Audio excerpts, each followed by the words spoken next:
Hello everyone, welcome on your YouTube channel Raj study point.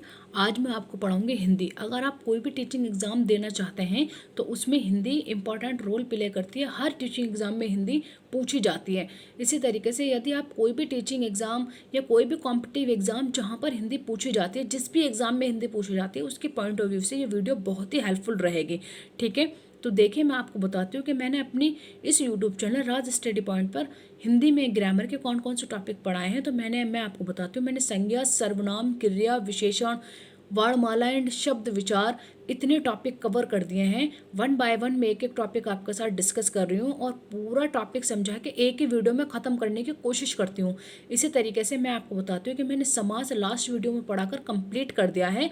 आज मैं आपके साथ उसके कुछ इंपॉर्टेंट जो पर्सन हैं वो मैं डिस्कस करूँगी। मतलब बहुत ही महत्वपूर्ण पर्सन जो एग्जाम में देखे जाएंगे, जो क्वेश्चंस हैं वो मैं आज आपके साथ डिस्कस करूँगी समास से रिलेटेड। लास्ट वीडियो में मैंने आपको समास पढ़ाकर अपने इसी यूट्यूब चैनल राज स्टडी पॉइंट पर अपलोड कर दिया है। अगर आपने समास की वीडियो नहीं देखे तो पहले आप समास को अच्छे से समझिए। बहुत ही अच्छे से मैंने उसमें समझाया और आपको समझ में भी आया होगा।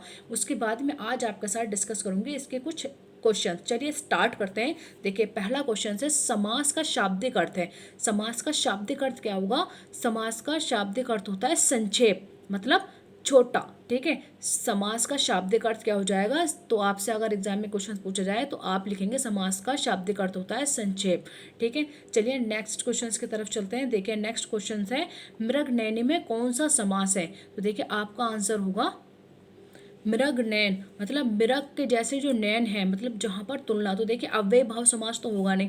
क्या कह रहा है कि मृग नैनी, मृग नैनी में कौन सा समास है? तो देखिए अव्यय भाव तो होगा नहीं, क्योंकि अव्यय भाव समास मैंने आपको बताया कि अव्यय भाव समास वह समास होता है जिसकी शुरुआत उपसर्ग से होती है। जिन शब्दों के स्टार्टिंग में यथा, प्रति, बे इस तरीके के जो शब्द लिखे होते हैं वहाँ क्या होता है? वहाँ पर होता है अव्ययभाव समास। तो देखिए मृग नैनी, मृग जैसे नैनों वाला, उसको तो हम अव्ययभाव लेंगे ही नहीं। क्रमधारय समास, देखिए क्रमधारय समास में मैंने आपको बताया था कि क्रमधारय समास में उपमेय व उपमान क्या होता है? उपमेय व उपमान। और मैंने आपको इसमें बताया था उपमेय व उपमान होता है। और मैंने आपको बताया था विशेषण विशेष्य होता है, विशेषण विशेष्य होता है, विशेषण एंड विशेष्य होता है क्रमधारय समास में। और मैंने आपको क्या बताया था कि इसमें तुलना की जाती है। क्या की जाती है? तुलना की जाती है। तो देखिए मृग नैनी मतलब मृग के जैसे नैनो वाला, तो इसमें आंसर होगा क्रमधारय। क्या आंसर होगा इसमें? बी। और देखिए बहुव्रीहि समास जो है वो क्या है? अलग ही अर्थ देता है। एक दो शब्द जो होते हैं वो मिलकर कोई तीसरा ही अर्थ प्रदान करते हैं, तो उसी को कहते हैं बहुव्रीहि समास। देखिए तत्पुरुष समास क्या होता है? तत्पुरुष समास होता है कि जिसमें कारक विभक्ति होती है, जिसमें कारक चिन्ह होते हैं। जैसे कि कर्ता ने कर्म को करण से, संप्रदान के लिए अपादान से, संबंध का के अधिकरण में पर संबोधन है अरे।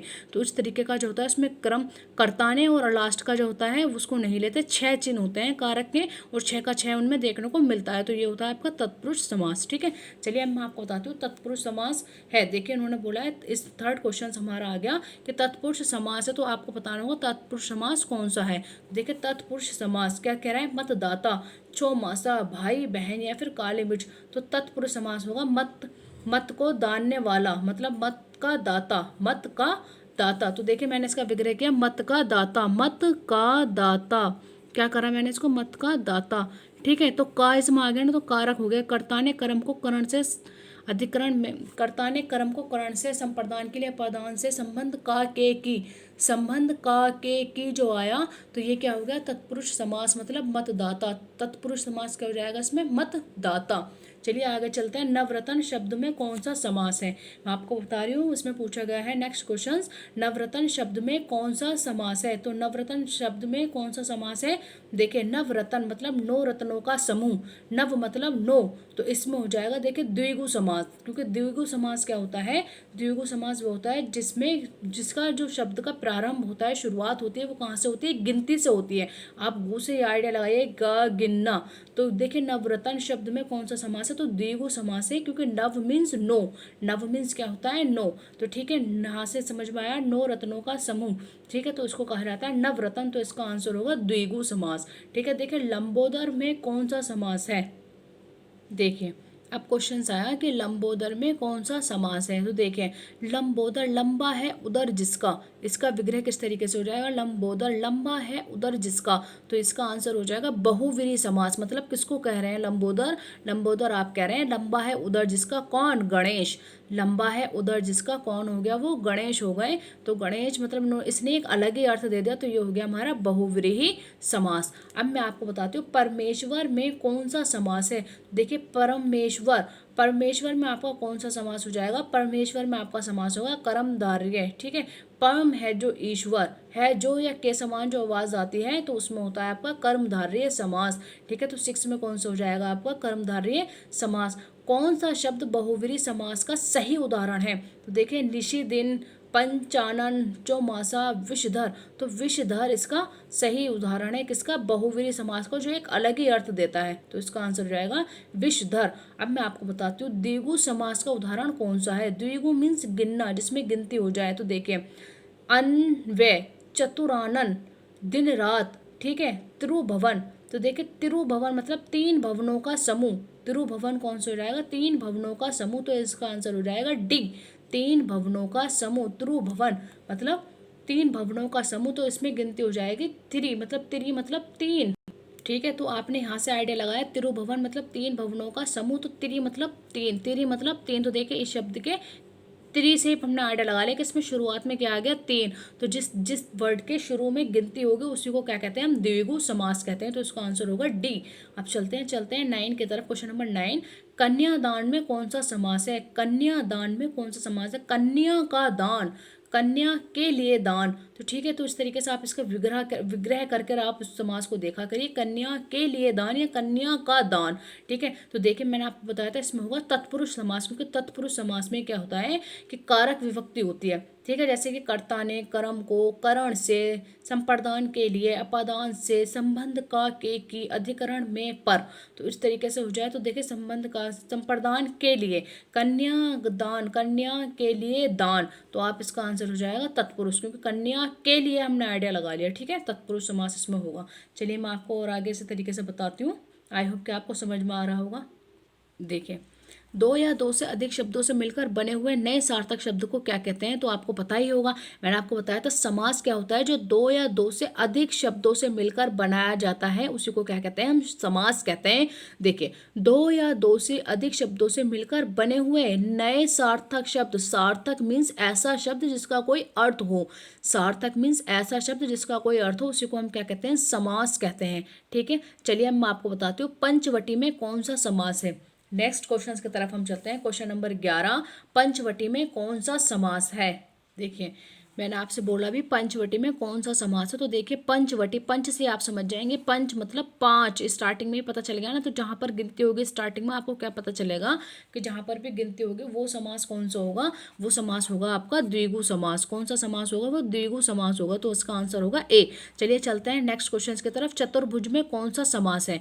आपसे क्वेश्चन पूछा जा रहा है कि बताइए चतुर्भुज में कौन सा समास है। तो आपका आंसर क्या होगा, चतुर्भुज 4 हैं भुजाएं जिसकी। इसका विग्रह जब हम आप करेंगे, मतलब आपको मैं विग्रह कर कर बताती हूँ इसका, कि चतुर्भुज 4 हैं भुजाएं जिसकी। इसका विग्रह होगा 4 हैं भुजाएं जिसकी। तो आप यहाँ पर कंफ्यूज मत होइए कि 4 आ गया तो हमारा तत्पुरुष समास है, नहीं। 4 हैं भुजाएं जिसकी किसको कहा जाता है, 4 भुजाओं वाला कौन है, विष्णु। तो इसने एक अलग ही अर्थ दे दिया ना, तो हमारा आंसर होगा बहुव्रीहि। अब आप 4 पे मत जाइए कि 4 है तो तत्पुरुष समास है, नहीं। ये एक अलग ही अर्थ दे रहा है। 4 हैं भुजाएं जिसकी, वो कौन है, किसको कहा जाता है, विष्णु को कहा जाता है। तो इसलिए इसका आंसर होगा बहुव्रीहि समास। आई होप कि आपको समझ में आया होगा, बहुव्रीहि समास होगा इसमें। देखिए वनवास में कौन सा समास है। ठीक है, वनवास में कौन सा समास है, तो आपको ये पता होना चाहिए। देखिए वनवास में कौन सा समास है, तो आप बताइए मुझे कौन सा समास है। मैंने आपको 1 बाय 1 सारे ही समास समझाए हैं। तो देखिए वनवास में कौन सा समास है, बताइए। बहुव्रीहि है, तत्पुरुष है, कर्मधारय है, द्वंद्व है। तो आप पहले ही एग्जाम आइडिया लगा लिया करिए, वीडियो को रोक कर थोड़ा सा कि क्या आंसर होगा, फिर मेरे आंसर से आप उसको मैच करिएगा। देखिए वनवास में, वन में, इसका विग्रह करो। तो इसका विग्रह हम करेंगे वन में वास करने वाला, वन में वास करने वाला मतलब। तो इसमें देखिए वन में आ गया ना, में, तो अधिकरण में पर, अधिकरण में पर। तो देखिए इसमें कारक विभक्ति हुई तो हमें पता चल गया। तो कौन सा समास होगा, इसमें होगा तत्पुरुष समास। कौन सा होगा, तत्पुरुष समास। चलिए चलते हैं नेक्स्ट क्वेश्चन की तरफ। क्वेश्चन नंबर 14 क्वेश्चन देखिए क्या कह रहा है। 14 क्वेश्चन में निम्नलिखित में से द्विगु समास किसमें है। द्विगु मतलब आप द्विगु समास से आइडिया लगाइएगा। द्विगु मतलब गिनना, जिसमें स्टार्टिंग में क्या हो जाएगी, गिनती होगी। तो देखिए सप्ताह मतलब 7 दिनों का समूह, आप ऐसे विग्रह करिएगा। सप्ताह मीन्स 7 समूह का समूह, 7 समूह का 7 दिनों का समूह। क्या, सप्ताह मीन्स 7 दिनों का समूह। तो देखिए नीलकंठ किसको कहेंगे, शिव को कहेंगे। अगर आपको नीलकंठ पूछ रहा था तो आपका आंसर सीधा क्या होगा, बहुव्रीहि समास में आ जाएगा। आजीवन, आ मतलब आ लग गया, स्टार्टिंग में उपसर्ग लग गया, तो ये हो जाएगा आपका अव्ययी भाव समास। प्रतिदिन, ये भी कौन सा हो जाएगा, अव्ययी भाव समास हो जाएगा। तो इसने हमसे कौन सा पूछा है, द्वि को पूछा है। मैंने आपको 1 बाय 1 हर एक ऑप्शन को समझा दिया, तो आप सप्ताह से ही समझ गए होंगे। सप्ताह मतलब 7 दिनों का समूह, 7 दिनों का समूह क्या होता है, सप्ताह होता है। 7 दिनों का समूह यहाँ पर मैंने लिखकर आपको समझाने की कोशिश की है। सप्ताह मतलब 7 दिनों का समूह। तो इसका आंसर हो जाएगा द्विगु, मतलब इसमें क्या आ गया, स्टार्टिंग में गिनती आ गई 7। तो ठीक है, ये इसका आंसर होगा द्विगु समास में सप्ताह। तो देखिए विशेषण और विशेष्य के योग से कौन सा समास बनता है। मैंने अभी आपको बताया था कि जो कर्मधारय समास है उसमें विशेषण और विशेष्य होता है, उपमेय एंड उपमान होता है। किसी से किसी की तुलना की जाती है, जैसे उपमेय की उपमान से तुलना की गई, तो उस समास में कौन सा हो जाएगा, आपका क्रमधारय समास हो जाएगा। द्वंद्व होगा नहीं, द्वंद्व में क्या आता है, योजक चिन्ह आता है, और आता है, या आता है। ठीक है, बीच में, जैसे कि द्वंद्व समास को पहचानने के लिए। और द्विगु में क्या होता है कि द्विगु समास में आप चीजों की गिनती से आइडिया लगाते हो, जिस शब्द की शुरुआत में गिनती आएगी निकलकर, वहां पर होगा द्विगु समास। तत्पुरुष समास में क्या हो जाएगी कि कारक होंगे, कारक विभक्ति देखने को मिलेगी, जैसे कि कर्ता ने क्रम को करण से संप्रदान के लिए अपादान से संबंध का के अधिकरण में पर संबोधन है। अरे तो इसमें जो 8 कारक विभक्ति होती है उसमें सबसे ऊपर का जो होता है कर्ता ने, और सबसे लास्ट में जो होता है उन 2 को छोड़ दिया जाता है। 6 कारक विभक्तियां जो हैं वो तत्पुरुष समास में देखने को मिलती हैं। चलिए चलते हैं, तो इसका आंसर क्या होगा, विशेषण और विशेष्य के योग से कौन सा समास बनता है। इसका आंसर होगा क्रमधारय समास। ठीक है, चलिए अब चलते हैं नेक्स्ट क्वेश्चन की तरफ। देखिए निम्नलिखित में से किसमें द्वंद्व समास नहीं है। क्या कह रहा है, द्वंद्व समास नहीं है। आपको पहले तो यही पता होना चाहिए कि द्वंद्व समास किसे कहते हैं। द्वंद्व समास होता है जिसमें और आ जाए, योजक चिन्ह आ जाए, या आ जाए बीच में, दोनों का विग्रह करने पर, तो वहां पर होता है समास कौन सा, द्वंद्व समास। जैसे कि देखिए सुख दुख, बीच में योजक चिन्ह आ रहा है ना, तो बिल्कुल ये द्वंद्व समास है। हम इसका विग्रह कैसा कर सकते हैं, सुख और दुख। ठीक है, पाप पुण्य, तो पाप और पुण्य, तो इसमें कौन सा हो जाएगा, द्वंद्व समास हो जाएगा। ये पूछ रहा है कि किसमें द्वंद्व समास नहीं है, तो इसमें भी है, इसमें भी है। अब चलते हैं थर्ड की तरफ, रात दिन, तो इसका विग्रह हम कैसे करेंगे, रात और दिन। मैंने भी आपको क्या बताया कि द्वंद्व समास में योजक भी आएगा, या भी आएगा, और बीच में विग्रह करने पर और भी आता है, और भी आता है। तो इस तरीके से इसमें देखिए रात और दिन, इसका विग्रह मैंने करा, तो ये भी द्वंद्व समास होगा। अब इसमें पूछा है कि द्वंद्व समास आखिर कौन सा नहीं है इन चारों में से, तो मतदाता यही नहीं होगा, क्योंकि इसमें होगा तत्पुरुष समास, तो यही इसका आंसर होगा डी। इसने पूछा है नहीं किसमें द्वंद्व समास नहीं है, तो इसका आंसर होगा डी, मतदाता में द्वंद्व समास नहीं है। चलिए चलते हैं नेक्स्ट क्वेश्चन की तरफ। क्वेश्चन नंबर 17, वो क्या कह रहा है कि निम्नलिखित में से किसमें अव्ययी भाव समास नहीं है। देखिए अव्ययी भाव समास में आपको भी बता देती हूँ, वैसे तो मैंने डिटेल्ड वीडियो में समझाया है आपको, और वो वीडियो अपलोड कर दी है। अगर आपने बस मेरी समास की वीडियो अभी तक नहीं देखे तो पहले आप उसको देखें, तब आप इन क्वेश्चंस को करें, तभी आपसे ये क्वेश्चंस अटेम्प्ट हो पाएंगे। तो देखिए अव्ययी भाव समास नहीं है पूछ रहा है, तो मैं आपको पहले अव्ययी भाव समास बताती हूँ। अव्ययी भाव समास क्या होता है, तो देखिए अव्ययी भाव समास वह होते हैं जिसकी शुरुआत में उपसर्ग लगा हो। ठीक है, जैसे कि यथा लगा हो, आ लगा हो, प्रति लगा हो, इनसे जो शब्द बनते हैं ये होते हैं आपके अव्ययी भाव समास। ठीक है, जिसका पहला ही पद क्या हो, प्रधान हो। ठीक है, चलिए देखिए आजीवन मतलब इसमें उपसर्ग लगा हुआ है आ, तो ये अव्ययी भाव समास है। यथा समय, तो देखिए इसमें यथा लगा हुआ है, ये भी क्या है, अव्ययी भाव समास है। और क्या हो जाएगा, प्रतिदिन, तो प्रति लगा हुआ है, तो ये भी क्या हो जाएगा, अव्ययी भाव समास है। आपसे पूछा है कि किसमें अव्ययी भाव समास नहीं है, तो नवरत्नन, नव रतन मतलब 9 रत्नों का समाहार, 9 रत्नों का समूह, तो इसको कहते हैं हम, ये तो हो जाएगा आपका कौन सा, द्विगु समास। नव मतलब 9।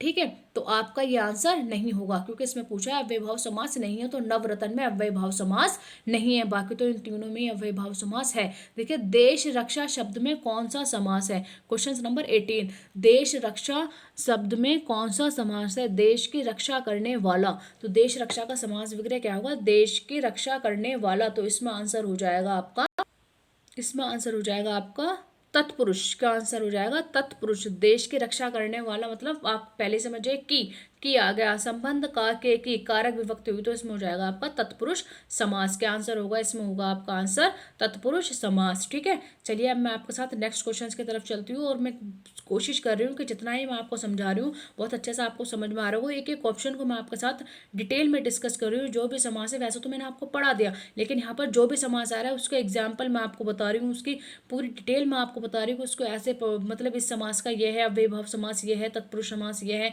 उनकी आपको डेफिनेशन भी थोड़ा थोड़ा बता रही हूँ, उसकी पहचान भी बता रही हूँ। बाकी तो आप मेरी पहले वो वीडियो देखिएगा फिर इन क्वेश्चंस को करिएगा। चलिए अब चलते हैं नेक्स्ट क्वेश्चन की तरफ। चलिए देखिए नेक्स्ट क्वेश्चन है, दो राह शब्द का उदाहरण है। दो राह मतलब दो राहों का जो समूह है, दो आ गया ना स्टार्टिंग में, दो राह, तो दो राहों का समूह, तो दो पे स्टार्टिंग में हमें देखने को मिल गया, क्या देखने को मिला हमें स्टार्टिंग में? दो देखने को मिल गया, तो इसमें आंसर होगा हमारा द्विगु समास। मैंने बताया था कि जिस शब्द में विग्रह करने पर स्टार्टिंग में गिनती आएगी तो उसमें हम ले लेंगे द्विगु समास। आई होप कि आपको समझ में आया होगा। चलिए अब चलते हैं नेक्स्ट क्वेश्चन की तरफ। क्वेश्चन नंबर 20, क्वेश्चन नंबर 20 क्या है? कमल नयन शब्द में कौन सा समास है?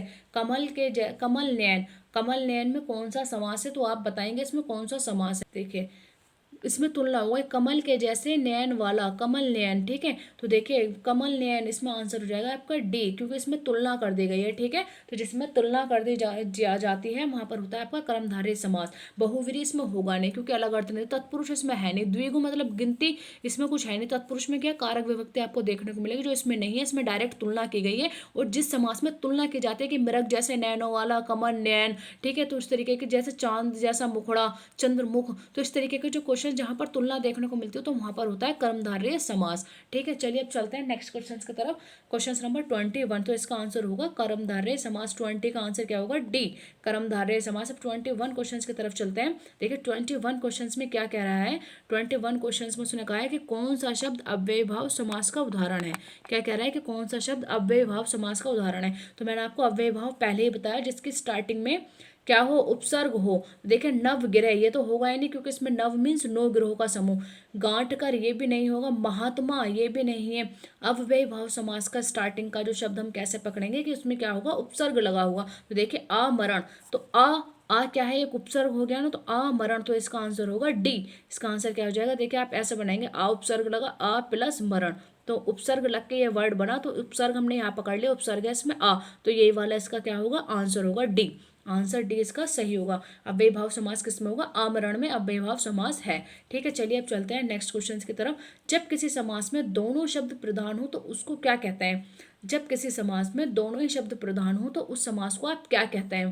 देखिए इसमें इसको कहते हैं द्वंद्व समास, जिसके दोनों ही शब्द क्या होंगे? प्रधान होंगे। जैसे कि मैंने लिखा माता, और मैंने यहाँ योजक चिन्ह लगा के लिख दिया पिता, तो मतलब माता और पिता दोनों ही क्या हैं? दोनों ही पद प्रधान है। माता और पिता, सुख और दुख, रात और दिन, मतलब दोनों ही शब्द जहां प्रधान होंगे वहां पर क्या होगा? आपका द्वंद्व समास होगा। ठीक है, तो दोनों ही शब्द प्रधान है तो क्या हो जाएगा? यहाँ पर आंसर हो जाएगा आपका ए, द्वंद्व समास। चलिए देखिए अब मैं आपको आपके साथ नेक्स्ट क्वेश्चन की तरफ चलती हूँ। क्वेश्चन नंबर 23, 25 क्वेश्चन मैं आपको कराने वाली हूँ और 25 क्वेश्चन करा के आज मैं छोड़ दूंगी। नेक्स्ट वीडियो में आगे कंटिन्यू करेंगे। ठीक है, 50 क्वेश्चंस मैं आपको समाज के कराऊंगी। आई होप कितनी प्रैक्टिस होने के बाद आप समाज से रिलेटेड कोई भी क्वेश्चंस गलत नहीं करेंगे। चलिए चलते हैं नेक्स्ट क्वेश्चंस की तरफ। देखें जिसमें पहला पद संख्या वाचक हो। क्वेश्चन नंबर 23 क्या कह रहा है कि जिसमें पहला पद संख्या वाचक हो और जो किसी समूह विशेष का बोध कराए उसे क्या कहते हैं? उसे हम कहते हैं, आपको पता चल गया पहला ही पद क्या हो? मैंने आपको बताया कि संख्या हो, जिसमें पहले पद का विग्रह करें तो क्या मिले हमें?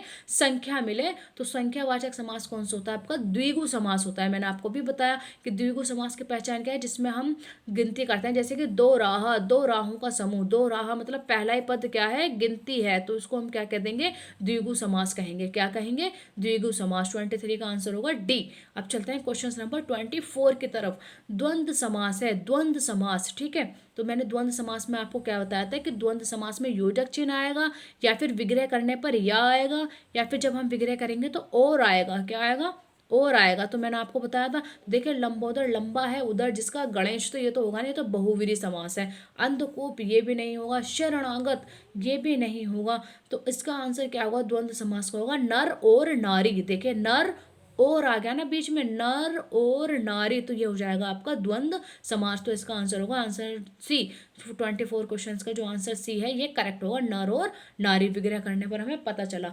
चलिए अब चलते हैं नेक्स्ट क्वेश्चंस की तरफ। क्वेश्चन नंबर 25, देखिए कौन सा समास विग्रह सही नहीं है वो आपसे पूछता है। तो देखिए दाल और रोटी ये बिल्कुल करेक्ट है। दाल रोटी कौन सा समास हो गया, दाल और रोटी द्वंद्व समास हो गया, तो ये विग्रह बिल्कुल सही है। देखिए पंचानन, पांच है जिसके आनंद कौन, पांच पंचानन मतलब पांच है जिसके आनंद शिव, कौन हो गया ये, शिव को कहा जाता है। पांच है आनंद जिसके शिव। देखिए अब सी, पुस्तक आलय, पुस्तक और आलय यही इसका आंसर नहीं होगा, ये विग्रह सही नहीं है। सुलोचन, सुंदर है लोचन जिसके, ये भी करेक्ट विग्रह है, इसका विग्रह यह सही नहीं है। सी, पुस्तक और आलय यही इसका क्या हो जाएगा, गलत आंसर होगा। तो इसका कौन सा विग्रह सही नहीं है, सी इसका आंसर होगा, यही विग्रह इसका सही नहीं है, पुस्तक आलय, पुस्तक और आलय। ठीक है, तो देखिए मैंने आज आपके साथ 25 क्वेश्चन डिस्कस किए हैं समास के। आई होप कि आपको 25 क्वेश्चन समझ में आए होंगे।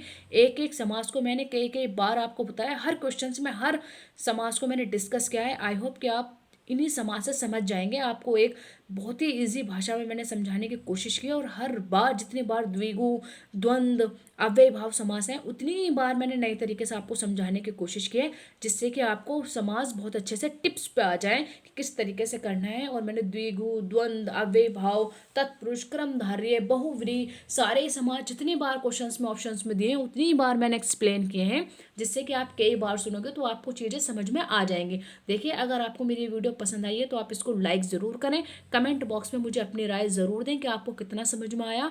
और अगर आप अभी मेरे इस चैनल पर नए हैं, आपने अभी तक मेरे चैनल को सब्सक्राइब नहीं किया है, तो प्लीज़ आप इस चैनल को सब्सक्राइब ज़रूर करें, जिससे कि मैं जो भी वीडियो बनाकर अपने इस यूट्यूब चैनल राज स्टडी पॉइंट पर अपलोड करूँगी उसका तुरंत नोटिफिकेशन आपके पास पहुँच जाएगा। और देखिए आप यकीन करिएगा कि आपके लिए वीडियो बहुत ही हेल्पफुल रहेंगी। आप किसी भी एग्जाम को जिसमें हिंदी पूछी जाती है, आप इतनी क्वेश्चंस की प्रैक्टिस लगाइए, तो आई होप मैं आपको पूरा भरोसा दिलाती हूँ कि इससे प्रैक्टिस करने के बाद या इस वीडियो को समझने के बाद जो भी मैंने आपको ये चैप्टर पढ़ा के समझाया है, अगर आपने उस तरीके से इन चीज़ों को समझा, तो देखिए मैं आपके साथ बहुत ईयर का एक्सपीरियंस आपके साथ शेयर कर रही हूँ, आपको बहुत ही सरल भाषा में समझाने की कोशिश कर रही हूँ। अगर आपने समझा, एक से दो बार भी अगर इस वीडियो को देखा और इनके जो मैंने पढ़ाया है उसको समझ के क्वेश्चंस प्रैक्टिस जो मैं करा रही हूँ वो करें अपने आप, तो देखिए आप एग्जाम में मुझसे लिखवा के रख लो कि आप एग्जाम में कोई भी क्वेश्चंस गलत नहीं कर सकते।